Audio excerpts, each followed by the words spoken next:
Springfield, Massachusetts, also known as the City of Firsts or the City of Homes.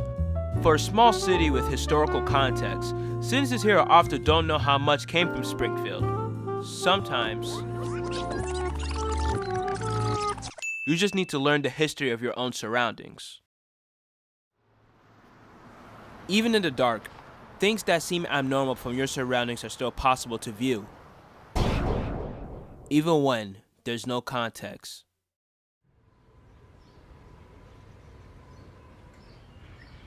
For a citizen living in Springfield, I never want to allow myself to live without any context. There's always hidden gems anywhere you live that can help you succeed in life. All you need to do is just find the answers.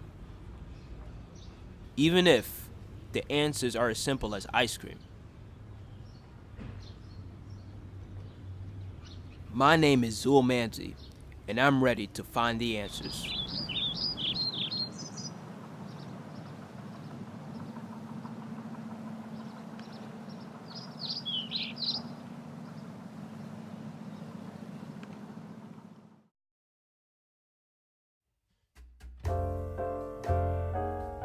In order to find the answers on how Friendly's became so successful, I had to interview the right individuals who knew the story the best.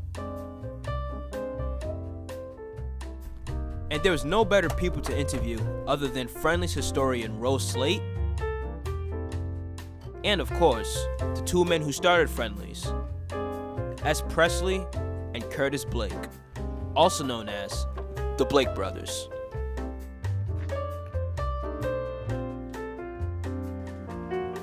Welcome.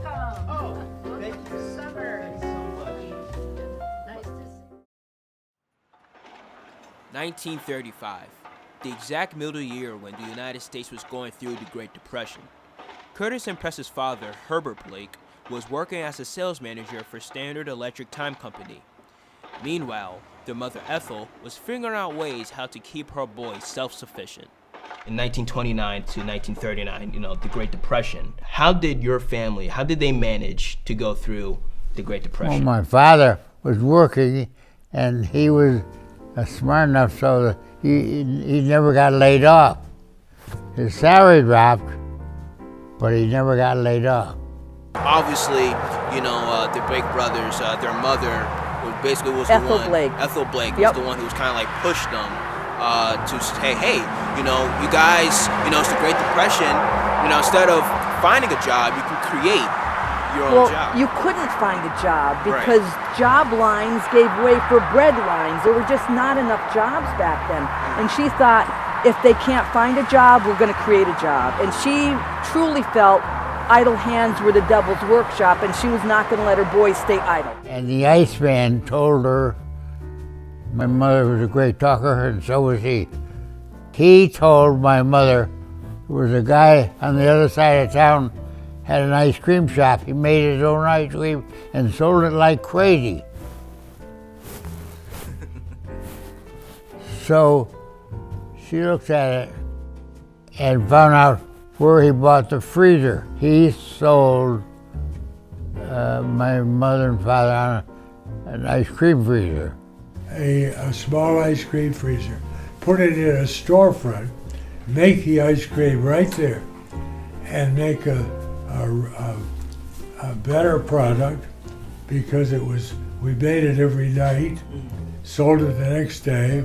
It didn't have any ice crystals in, like often happen. Other people, they take the dipper out of the water, and every drop of water becomes a block of ice. And we offered 24 flavors. That's where I put it in the store and helped pick out the location. That's how we got started.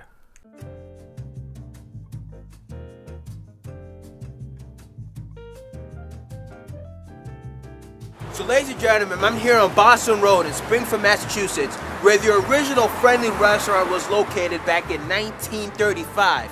However, in 2017, the original restaurant is now a tattoo place. So next to the tattoo place is a pizza restaurant. Now, this pizza restaurant was also where another friendly restaurant was located. You gotta remember, it was 1935, so the economy was really bad because it was the Great Depression. So things were exceptionally cheap.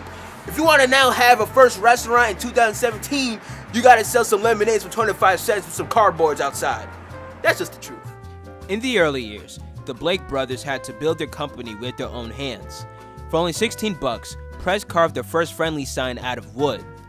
Kurt purchased an assembly kit to build their first delivery vehicle with only one wheel.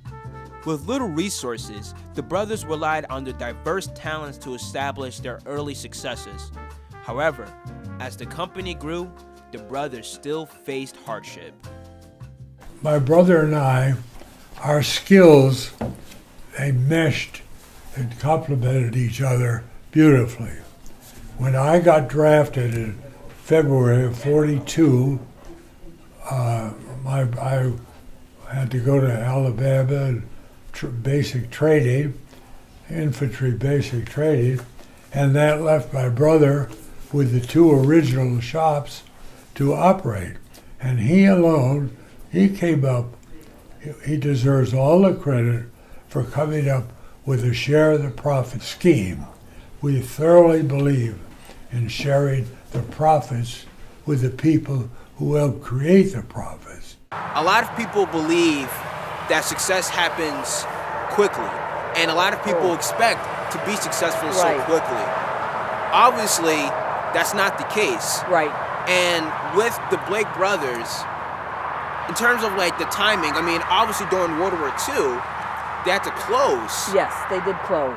Kurt went overseas in the war, and Press stayed here, and he took his sugar allotment and turned it into sugar syrups, sold it to different companies, and was able to put in the bank $70,000 in the 40s, and they took that money and they would reinvest it. So they bought 2 more pieces of property, then they'd save their money again before they'd reinvest. During World War II, the GI Bill, it made veterans easier for them to get a job.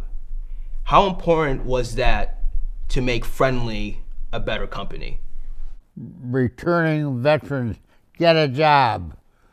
So if you hire this man here, we'll pay you so much a month to teach them. People you work with is very important. If you can't get along with this guy, you go to another place, or he'll go to another place, because I don't like the atmosphere, or I don't like the hours. Does this guy have an attitude he wants to get ahead, or is he just working for a paycheck? After continued growth of new restaurants, manufacturing plants, more employees, and so much more success, Friendly started to establish themselves as not just an ice cream shop, but as a pivotal landmark in Massachusetts. In the early 1970s, Press Blake bought about 10 acres of land and decided to have a landscape design welcoming commuters from the Mass Pike to Wilbraham, Massachusetts, home of Friendly ice cream. However, the process for the sign wasn't easy. They had to have a hearing, they had to have an injunction to stop them from ripping it out. They had a jury of the peers, and everybody unanimously said they wanted to keep this. So now this is like a Massachusetts iconic landmark. It's awesome. Yeah. And to this day, Press Blake still wants to know, did they mow it? Are lights working? Is a flag up? Yeah. He's always asking about this because that's still his baby. In 1979, the Blake brothers sold their company to Hershey Foods Corporation and retired. However, they still contribute to keep Friendly's going strong to this very day. I wondered what key elements helped the Blake brothers continue to go after their goals through difficulties, and how those elements can translate in today's world. Never having any debt made all the difference in the world. Most people spend half their life working for the governments, paying taxes, and the other half they pay for the money, the people they borrow the money from. We started by borrowing $547 from our parents, which we paid back a year or so later with $600, and that's the last money we borrowed. Well, you gotta make yourself felt because you work hard. Some people who are in this bench, they don't work very hard. If you work hard, some people I know, they get through at 5 o'clock. They go home. Some people, I'm gonna stay a little longer, no more money. But they see I work till 6 o'clock, I don't get paid for it. But he really wants to be successful. Nobody does anything alone. Nobody does anything all alone. So I think that's very important. You gotta have the self-determination to be better. If you don't have that determination, you're not gonna get ahead. Okay? Definitely.